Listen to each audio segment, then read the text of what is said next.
les voy a dar unos consejitos para los que padecemos de bruxismo. Son una serie de automasajes que se pueden hacer ustedes mismos. El primero, estos dedos desde acá hacia afuera se hacen un masaje.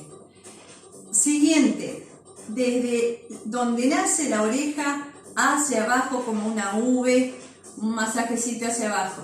El siguiente, este dedo detrás de esta oreja y este dedo acá, se hace un masaje hacia abajo, hacia donde está el occipital.